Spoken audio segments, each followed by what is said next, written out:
I thought it might make some sense to go over some of my most basic beliefs before we get into the various topics. It will help you understand a little bit of my thinking. And by my most basic beliefs, I mean God, the universe, man, life, death, nature of knowledge, that kind of stuff, and consciousness. My sense of God is a little bit different than most people's, and I say God with capital G-O-D, as signifying something that is utterly unknowable and is closest to the Aborigine dream time, or dreaming as they call it.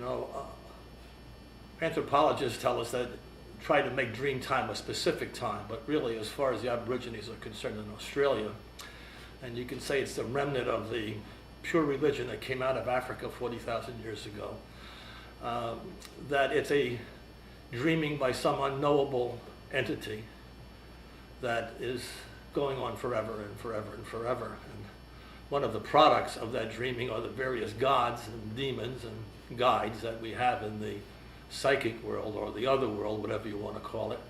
And then you have us, which is the man in the universe, which are the conscious products, or the products that live in time and space.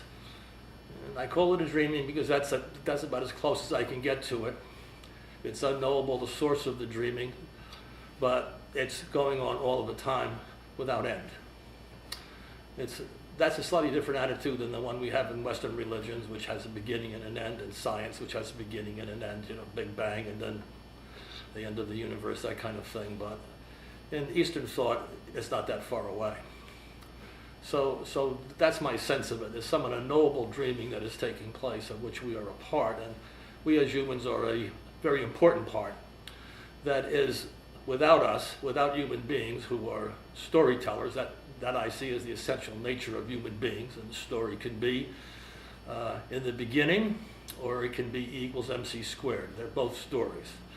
And those stories describe the observable universe, and sometimes the unobservable universe, that is the dream time, the psychic world. Without human beings, there would be no stories, and in a sense, there would be no universe. There would be nothing. There would be no God. There would just be the present. There would be is, unobserved. So in effect, it doesn't exist.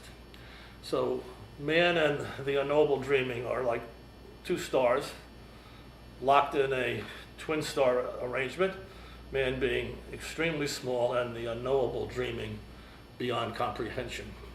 But without them, humans wouldn't exist. Without the unknowable dreaming, humans wouldn't exist. And without humans, the unknowable dreaming wouldn't be known.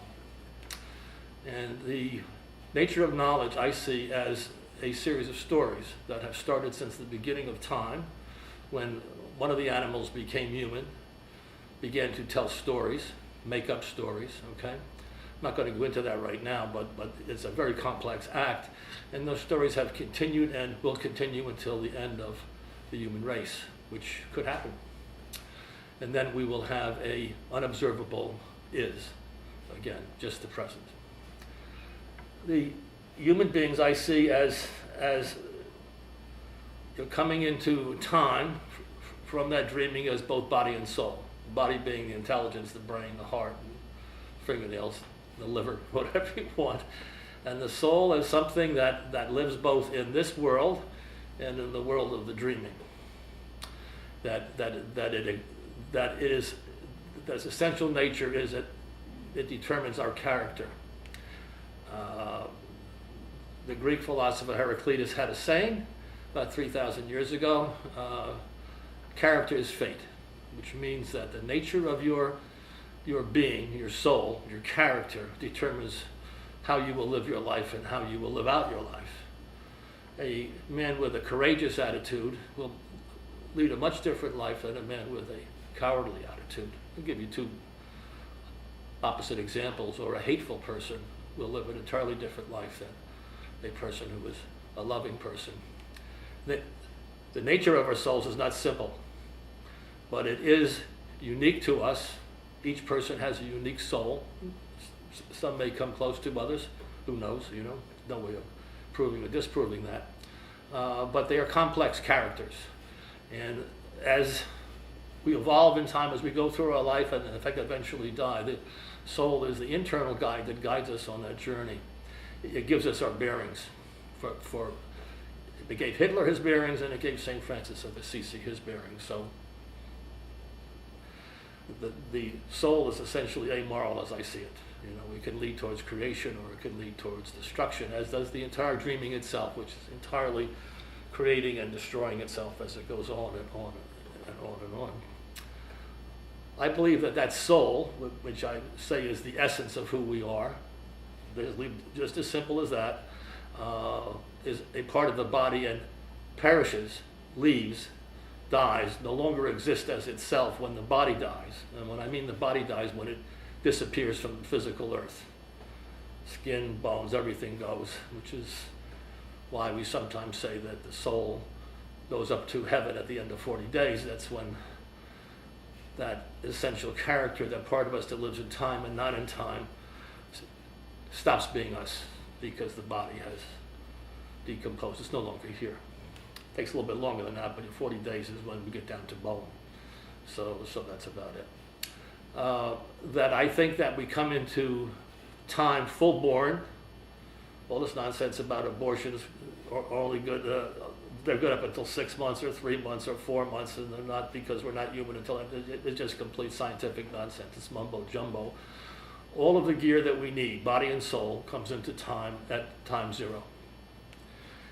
If it didn't come in at time zero, there's no way that we could evolve into what we are at 3 months or 6 months or 9 months or 90 years. It's all there. The package is all there. So in a sense, my thinking about life and death is that we should face up to the fact that your cultures sometimes choose to murder its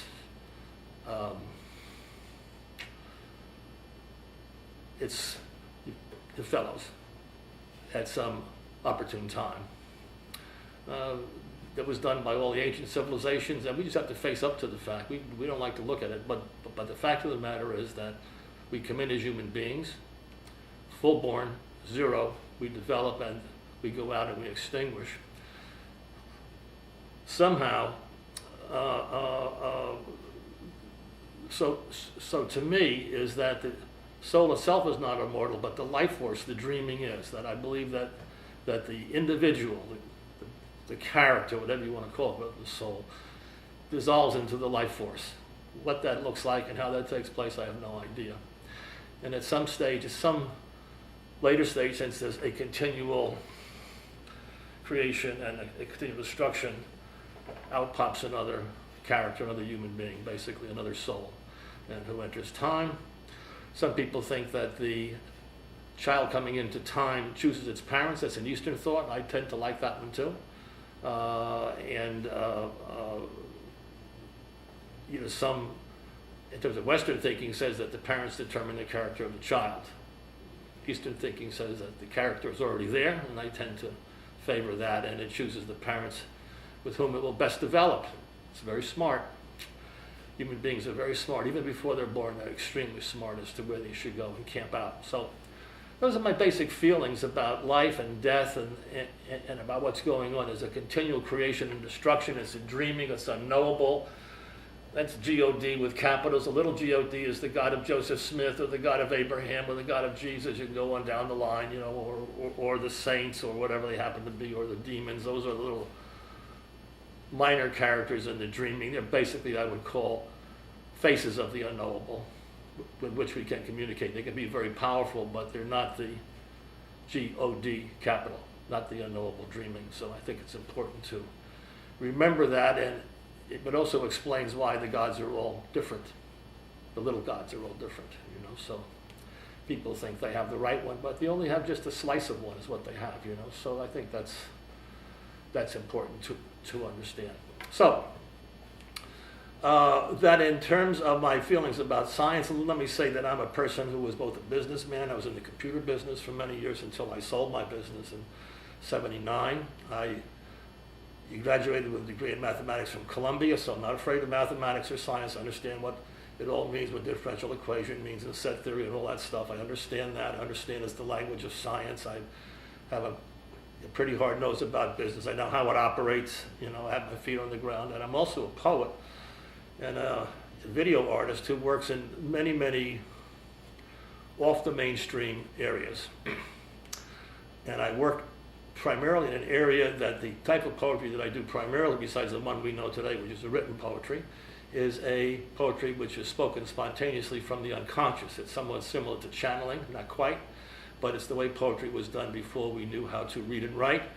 And by that I mean when we lived in a pre-literate state, and that means from about 3000 BC back until the beginning of the human race, which we can take it 200,000 years, 250,000 years, 100,000 years. I take it somewhere between 100 and 40,000 years. It makes no difference really as far as I'm concerned. But at some stage, one of the animals started to tell stories. And that story has been going on ever since. And in fact, I like to think of us as a collection of stories about the dreaming and about the products of the dreaming, both the unknowable products, those in the psychic world, and those in this world. And we have our chance on the stage, we come and we go, and then somehow or other, someone like us appears again. That's one of the tricks, you know. It's just, you can't really, there's that little thing that Saul Bellow said when somebody asked him as to what he thought when he looked back at his life and his career, he said, well, the same characters keep appearing. And you can say that about life too, you know. So there's, God likes certain types, I guess, is the only way you can say it, you know. So, but there are some strange ones that come out every once in a while that you don't know where they come from. They're very unusual. With that said, I'm going to have a little chat with Jane Alexander, who is a friend and an artist, and we're going to take a whole series of little topics, and I'm going to give you my feedback on them. I'm not going to spend a lot of time on them. I think once you know where I stand on things, that things will make sense. Or, in fact, they won't make sense. You'll say, well, what is this guy talking about? Well, what I'm talking about is 70 years of insight, and believe me that my views, although they're unusual in the Western world, really aren't unusual in the long realm of history, you know. So they tend to be a little odd now because I'm a little odd. I'm in a very strange position as an artist and as a person who was aware of the world of science. So when I look at these alternative worldviews, I'm always interested in them, but I find that some areas are completely misunderstood, I think, because people have no idea of our pre-literate existence, which is the place of origin of all of the myths and the characters that keep reappearing, and which we take as aliens, so to speak. And it also is the repository of all of the knowledge that we are taking into the conscious world as though we were getting it from a Sears Roebuck catalog. That knowledge produced in those times was not quite what the kind of knowledge that we have today. So we have to be very careful about how we interpret it.